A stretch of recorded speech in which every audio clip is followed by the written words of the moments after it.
خاری صاحب، سب سے پہلے میں پیٹرول کی بات کرنا چاہ رہی ہوں. ایک اور ڈیٹا بھی آپ کے ساتھ شیئر کرنا تھا لیکن وہ میں بعد میں کروں گی. پیٹرول کی ذرا خبر سنا دیں کہ کتنا سستا ہونے جا رہا ہے یا کہیں مہنگا ہونے کی خبریں بھی تو نہیں ہیں؟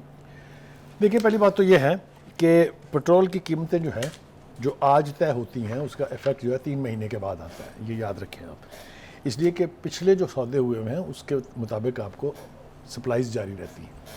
اگر قیمت مہنگی تھی تو آپ کو جب انٹرنیشنل قیمت گر جائے گی تب بھی آپ کو مہنگا پیٹرول ملتا رہے گا، اس لیے کہ آپ نے خریدا ہوا مہنگا ہے. اور اسی طرح سے اگر کم قیمتیں ہو گئی ہیں تو اس کا ایفیکٹ آپ کو کچھ دیر کے بعد ملے گا. ایک تو یہ ہے. دیکھیے، قیمتیں پیٹرول کی کس رفتار سے چڑھی تھیں ذرا اس کو ریکال کر لیں آپ. چاہے وہ مسلم لیگ نون کا دور تھا، چاہے وہ پی ٹی آئی کا دور تھا، جس رفتار سے قیمتیں اوپر گئی ہیں مجھے تو سمجھ میں نہیں آتی کہ پاکستان کی قوم نے وہ افورڈ کیسے کیا. How are they still running their cars and their auto scooters and everything on the roads? ان کی تعداد دیکھ کے، سڑکوں پر رش دیکھ کے آپ کو بالکل نہیں لگتا کہ پیٹرول مہنگا ہو گیا. لوگوں نے ایک جگہ سے دوسری جگہ موو کرنا ہے، کوئی آپ کے پاس آپشنز ہی نہیں ہے. دوسری بات جو اس کا انفارچونیٹ اسپیکٹ ہے وہ یہ ہے کہ قیمتیں اگر ایک دفعہ بڑھ گئی ہیں تو پیٹرول بے شک سستا ہو جائے لیکن قیمتیں کبھی واپس اپنی کرایوں میں کمی نہیں آتی، چیزوں کی ٹھیک ہو گیا. دوسری بات یہ کہ ستم یہ ہے کہ یہ صرف اب پبلک ٹرانسپورٹ جو ہے، پرائیویٹ ٹرانسپورٹ جو ہے وہی نہیں بڑھاتے. آپ نے دیکھا کہ ریلوے کے کرائے 3 دفعہ بڑھ چکے ہیں. تو اس لیے یہ پیٹرول کی قیمتوں کا تعلق روزمرہ کی زندگی کے ساتھ ہے کیونکہ قیمتیں اس کے ساتھ ساتھ.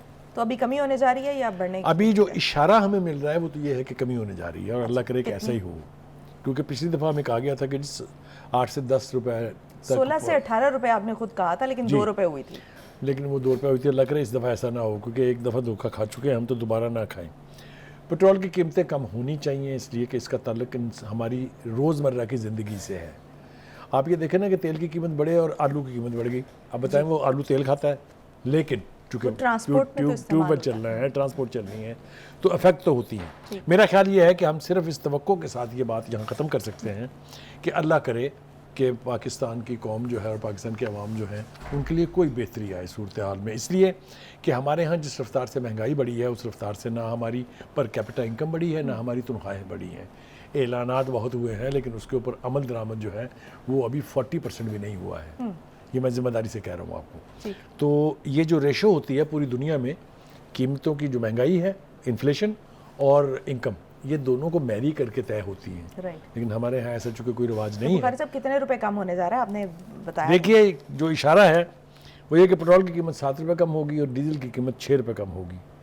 یہ اگر ہو جائے تو اچھی بات ہے، اگر نہ ہوئی تو بہت افسوسناک صورتحال ہے. اس لیے کہ حکومت کو یہ چاہیے کہ وہ اپنی جیب میں بھرنے کی بجائے، اپنی سے مراد یہ نہیں کہ کوئی پرائم منسٹر جیب بھر رہا ہے، خزانہ جو ہے خزانے میں اتنا ہی جانا چاہیے جتنا قوم افورڈ کر سکتی ہے. اور ویسے بھی عالمی منڈی میں کم ہوئی ہیں تو یہاں پر بھی کم ہونی چاہیے.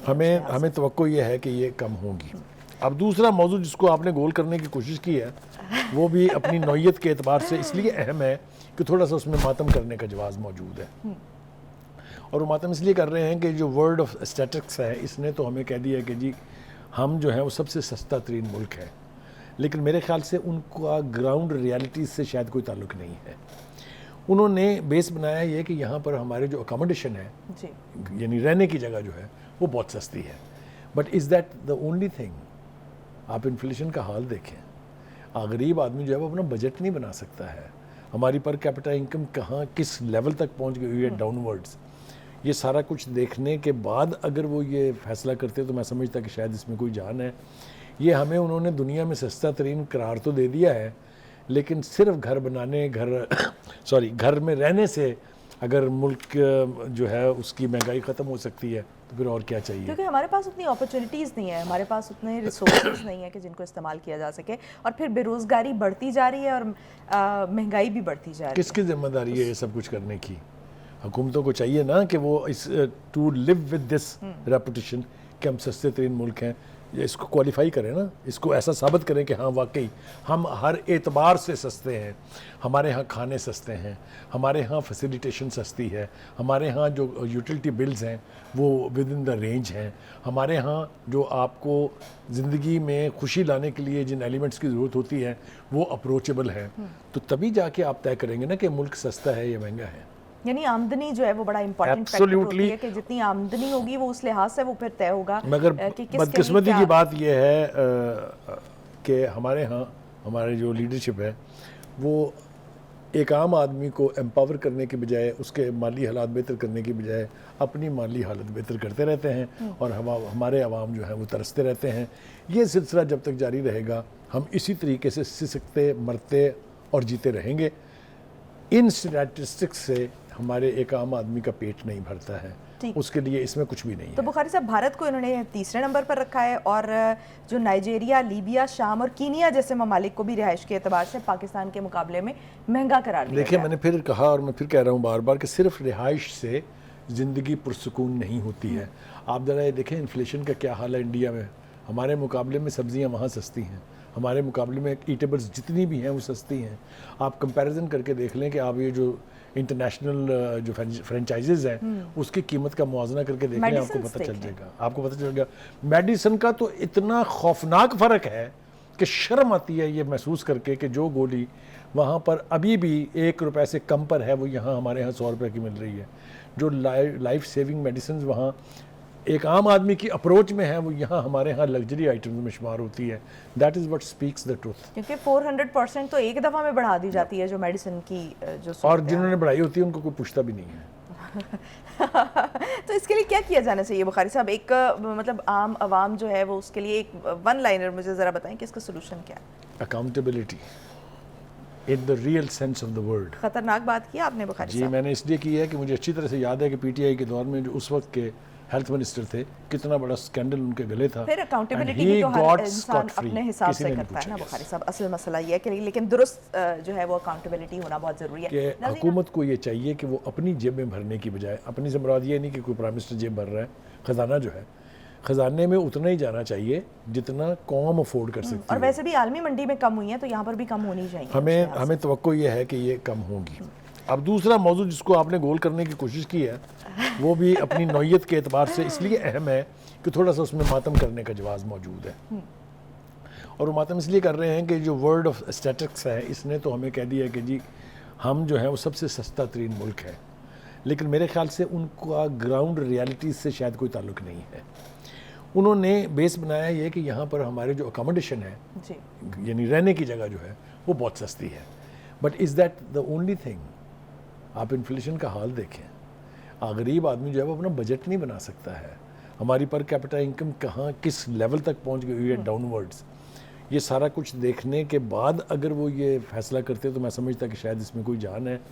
یہ ہمیں انہوں نے دنیا میں سستا ترین قرار تو دے دیا ہے, لیکن صرف گھر بنانے گھر میں رہنے سے اگر ملک جو ہے اس کی مہنگائی ختم ہو سکتی ہے تو پھر اور کیا چاہیے؟ کیونکہ ہمارے پاس اتنی اپرچونیٹیز نہیں ہے, ہمارے پاس اتنے ریسورسز نہیں ہیں کہ جن کو استعمال کیا جا سکے, اور پھر بے روزگاری بڑھتی جا رہی ہے اور مہنگائی بھی بڑھتی جا رہی ہے. کس کی ذمہ داری ہے یہ سب کچھ کرنے کی؟ حکومتوں کو چاہیے نا کہ وہ اس to live with this reputation کہ ہم سستے ترین ملک ہیں, اس کو کوالیفائی کریں نا, اس کو ایسا ثابت کریں کہ ہاں واقعی ہم ہر اعتبار سے سستے ہیں.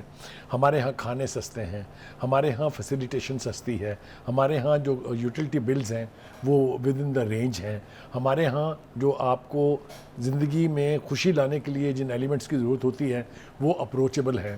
تو تبھی جا کے آپ طے کریں گے نا کہ ملک سستا ہے یا مہنگا ہے. یعنی آمدنی جو ہے وہ بڑا امپورٹنٹ فیکٹر ہوتی ہے کہ جتنی آمدنی ہوگی وہ اس لحاظ سے وہ پھر طے ہوگا. مگر بدقسمتی کی بات یہ ہے کہ ہمارے ہاں ہمارے جو لیڈرشپ ہے وہ ایک عام آدمی کو امپاور کرنے کے بجائے اس کے مالی حالات بہتر کرنے کی بجائے اپنی مالی حالت بہتر کرتے رہتے ہیں اور ہمارے عوام جو ہیں وہ ترستے رہتے ہیں. یہ سلسلہ جب تک جاری رہے گا ہم اسی طریقے سے سسکتے مرتے اور جیتے رہیں گے. ان اسٹیٹسٹکس سے ہمارے ایک عام آدمی کا پیٹ نہیں بھرتا ہے, اس کے لیے اس میں کچھ بھی نہیں ہے. تو بخاری صاحب بھارت کو انہوں نے تیسرے نمبر پر رکھا ہے اور جو نائجیریا, لیبیا, شام اور کینیا جیسے ممالک کو بھی رہائش کے اعتبار سے پاکستان کے مقابلے میں مہنگا قرار دیا. دیکھیں میں نے پھر کہا اور میں پھر کہہ رہا ہوں بار بار کہ صرف رہائش سے زندگی پرسکون نہیں ہوتی ہے. آپ ذرا یہ دیکھیں انفلیشن کا کیا حال ہے انڈیا میں. ہمارے مقابلے میں سبزیاں وہاں سستی ہیں, ہمارے مقابلے میں ایٹیبلز جتنی بھی ہیں وہ سستی ہیں.